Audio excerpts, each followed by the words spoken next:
Hi, and welcome back to part 3 of this series all about finding your why and using it to guide you forward in career planning. So I started this series off with the first video, which was all about why we need to stop asking students what they want to do with their life.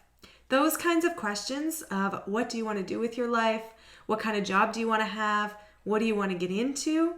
Those questions often provoke a lot of overwhelm, uncertainty, anxiety, and pressure to have it all figured out long before students are ready to be able to really answer those questions. So what we need to do instead is start with why. And if you haven't seen it, I highly encourage you to check out Simon Sinek's book or TED Talks on the idea of start with why. This idea comes from the idea that we need to understand why us? Why do we want to be doing whatever it is we're going to be doing in the future?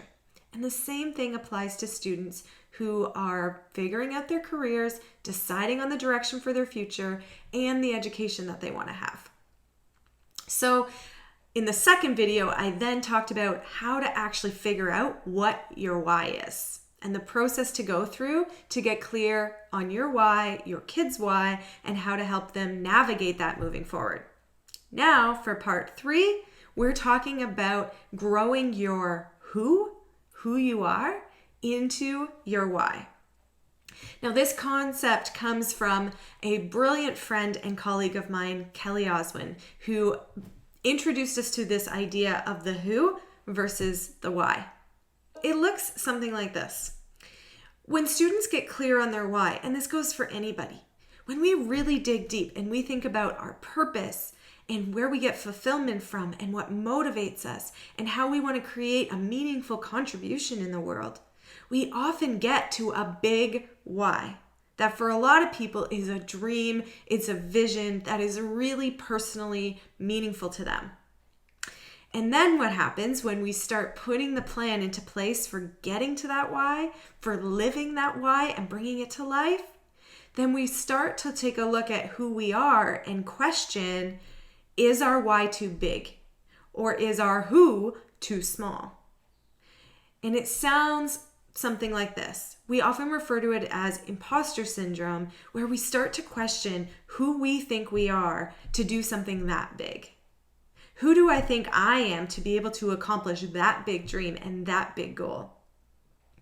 And that's what imposter syndrome sounds like. It's questioning ourselves, doubting ourselves, thinking that we're not enough, not good enough, not smart enough. Because we can see that big dream, we see that big goal, and then we start to question whether or not we can do it. So what people run the risk of doing in that situation is taking their big why and diminishing it, making it smaller, and playing small as a result. Now, that is never the answer, in my opinion. I never want people to diminish their dreams, to diminish what they think they're capable of, or the vision of what they can achieve and how they can contribute in a meaningful way to the world. So instead, if your who is too small compared to your why, if who you think you are or who your kid thinks they are is not enough in order to create the big vision that they have, instead of making the why smaller, we need to grow the who into the why. Grow who you think you are to be able to match the bigness of that vision. And that looks like growing confidence, growing abilities, growing your understanding of who you are, your power, what you're capable of. It's being able to take a look at yourself and honestly recognize what your superpowers are, honestly recognize what you're truly capable of, and totally standing in that power and confidently being able to communicate it to the world. To be able to show up and say, yeah, I'm here, this is who I am, this is what I'm all about, and this is where I'm going. And doing that from a pure place of authenticity, integrity, not from a place of gloating or arrogance, but really from a place of owning your magnificence. That is what I want for all of you. It's what I want for all of our students, all of our kids. I want people to own their power, to stand in it, and to really own who they are, and what they're capable of.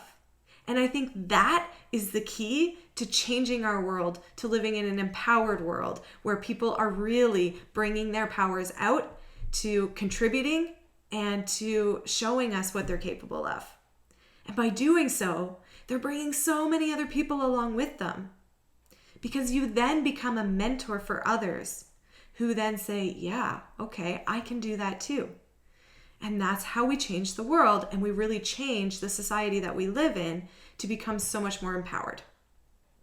So if you're curious about how to grow your who into your why, or if you are looking at your kid or your student or your colleagues, coworkers, friends, and you see that they're capable of so much more, that they can tap into that big vision, create that big dream, and they need to just grow who they think they are and their relationship with themselves to really be able to own it, then please let me know. Reach out, respond either in the comments or in an email, and let me know that you're ready for a conversation around finding your why and growing your who. I can't wait to have some of these conversations with you. This is truly what lights me up the most. I love being able to bring these concepts to you and have so many amazing conversations that help people really see what they're capable of and what they want to create. So let me know your thoughts. I can't wait to connect with you, and I will see you soon. Bye for now.